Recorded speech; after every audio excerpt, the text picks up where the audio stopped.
Еще раз здравствуйте. Ну, кто я, вы уже поняли. В 2015 году я был задействован в проведении экспертизы по событиям 2 мая в городе Одессе, по Дому профсоюзов. На экспертизу выносилось ряд вопросов, в том числе вопросы о причине массовой гибели людей, действиям, бездействиям сотрудников МЧС, МВД, оценка их действий. Ну, в принципе, все то, что привлекло к таким трагическим последствиям. В 2016 году я эту экспертизу закончил, дал исчерпывающие ответы по причине гибели людей и по действиям сотрудников МЧС и МВД. Потом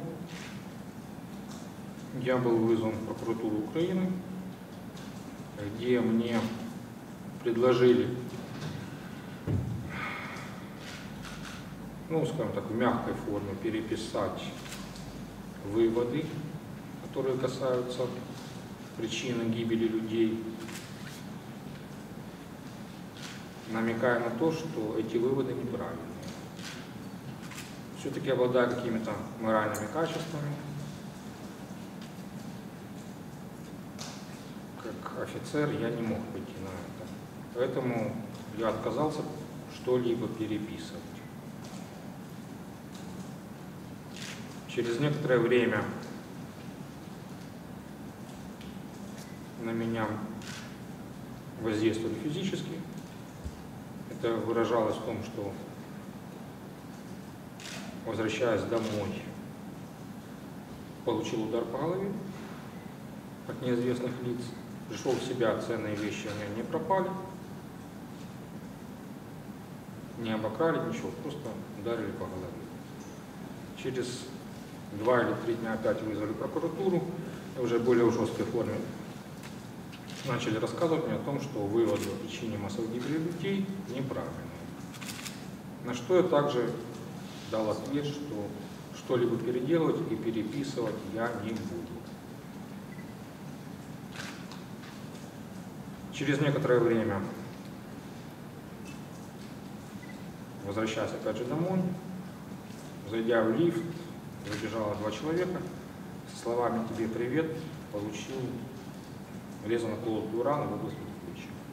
Ну, сопоставлять, от кого привет, я думаю, не стоит. И так понятно.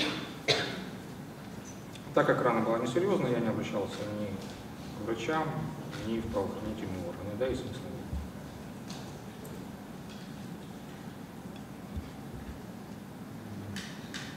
Опять же, по истечению какого-то времени на улице ко мне подошло 2 человека в защитной форме с радикальной организацией и сказали, что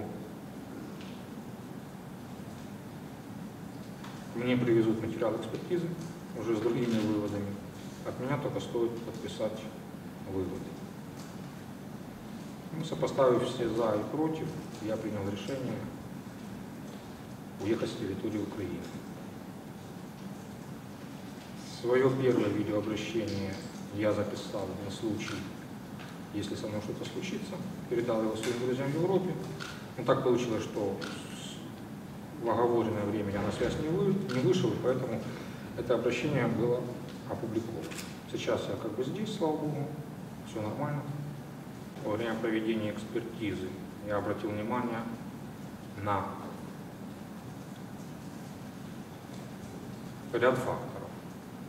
Один из факторов, когда человек погибает на пожаре от огня или от удушья, тело человека погибшего принимает определенную позу, так называемую позу боксера. Идет рефлекторное сжатие мышц, судороги и так далее, и так далее.